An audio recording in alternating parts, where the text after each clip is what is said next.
people want to know these questions that they write in. Okay, this is for Governor Sununu. What do you make of Biden's decision to make South Carolina the first Democratic primary? Say, right, now you're governor of New Hampshire. That was always, and still is, the Republican first. No, and the Democrat. I'm sorry, Joe, we're going first. I don't care what the Democrat Party doesn't dictate who goes first. The state of New Hampshire does. No, but they're not saying that. The Democrat changed theirs. No, they didn't. They didn't? So the Democrats tried, but New Hampshire's Democrat primary will still go first. Because, again, our law says we're going to go first. And this is Biden's real problem because he's left a huge opening for someone to come into New Hampshire, campaign there strong with some name ID, and charge through, essentially. By the way, South Carolina doesn't have a first-in-the-nation primary.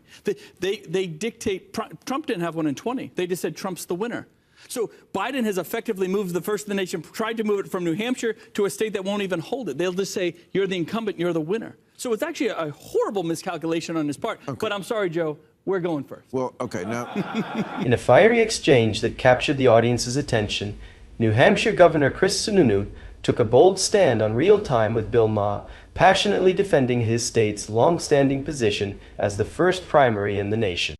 Rejecting President Biden's attempt to prioritize South Carolina, Sununu framed the decision as a misguided overreach, arguing that New Hampshire's grassroots-driven process and unparalleled voter participation embody the true spirit of democracy.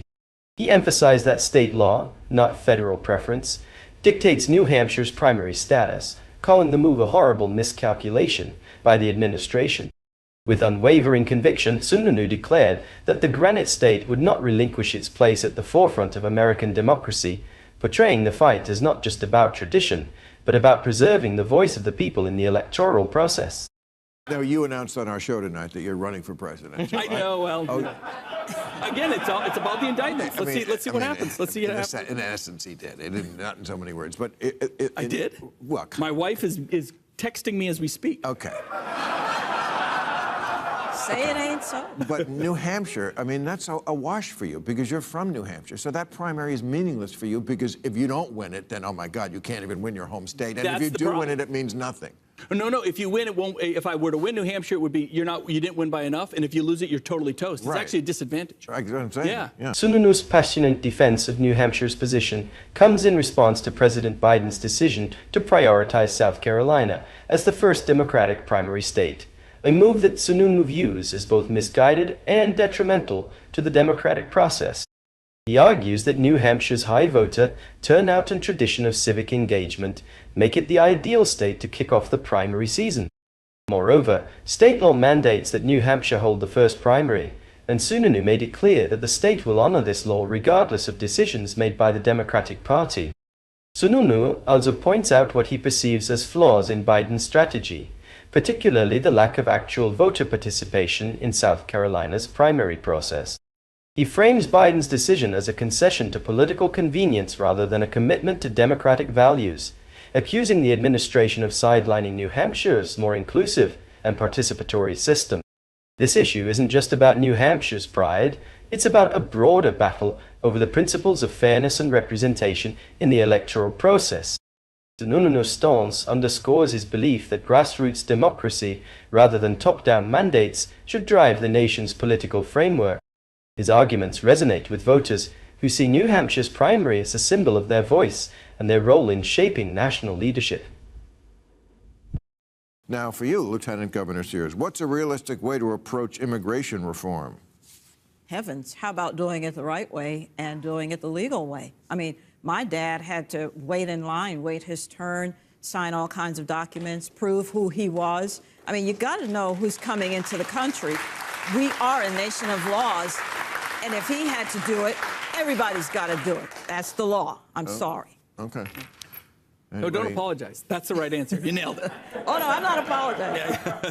Okay. Governor Sununu, should we be doing more to secure our northern border to prevent to prevent the trafficking of drugs? And Canadians. What? And Canadians. They're very dangerous. So northern border crossings up 800%. 800%? 800, hundreds of thousands in just the last quarter from Canada. Yeah, so we're doing kind of our part. A lot of the states are open. It's a very unprotected border, but it's nothing like the southern border, of course. But yeah, you have to protect the northern border as well. Canada has agreements with about 5 different countries. You don't even need visas. I think Honduras, El Salvador, they fly to Canada and then they walk across. We have them walking across through the woods in New Hampshire. Now, of course, Our longest border is with Canada. Yeah. Sears highlights the urgent need for robust law enforcement at both the northern and southern borders, pointing to alarming increases in drug trafficking and unauthorized crossings. She calls attention to vulnerabilities along the northern border, where crossings have spiked dramatically due to Canada's visa agreements with countries like Honduras and El Salvador.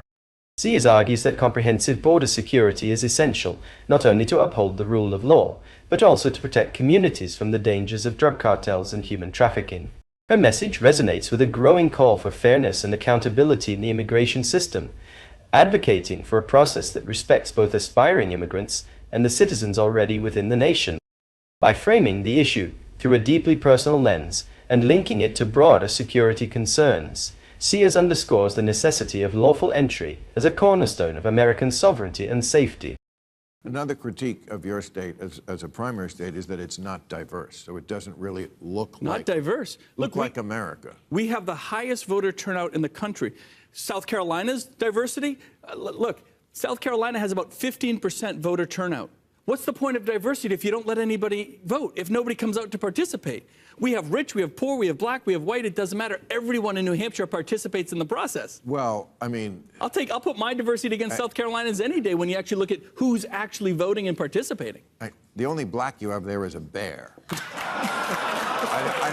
It's a very white state. No. Oh, sure, of course. Okay. Oh, yeah. Okay. But I'm just saying, that's... But isn't it about who participates? Isn't it about actually having a primary? Like I said, the Democrats likely aren't even going to hold the primary in South Carolina. So what's the point of diversity if you don't let people participate?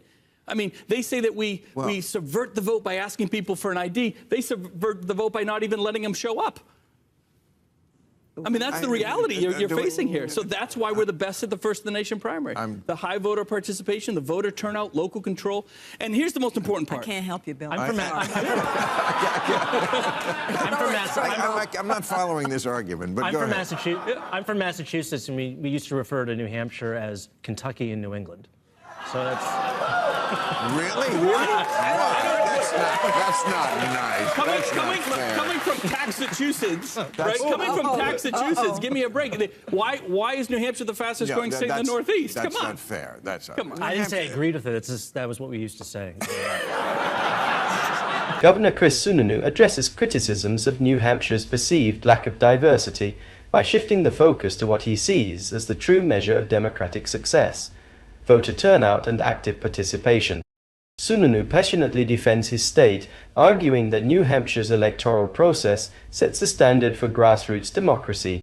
With the highest voter turnout in the nation, he emphasizes that the state's engagement transcends racial and socioeconomic lines, showcasing a commitment to democratic values that should be the focus of any critique. In contrast, Sununu points to South Carolina, the state prioritized in President Biden's revised primary calendar, as an example of low voter engagement despite its greater racial diversity. He argues that diversity without meaningful participation misses the point of democracy, calling into question the effectiveness of a system that fails to encourage broader voter involvement. For Sununu, New Hampshire's inclusivity lies not in its demographics, but in its ability to foster active and engaged citizenry, ensuring that every voice is heard in the democratic process. By reframing the debate, Sununu asserts that New Hampshire's approach should be celebrated as a model of civic responsibility, challenging the notion that diversity alone is a marker of electoral legitimacy. His defense is a rallying cry for prioritizing participation and engagement as the cornerstones of a thriving democracy. Thanks for watching. If you enjoyed this video and want to see more thought-provoking discussions and in-depth analysis, don't forget to hit the like button, leave a comment, and subscribe to the channel. Your support means the world to us and helps us bring you more great content. See you in the next video. Mission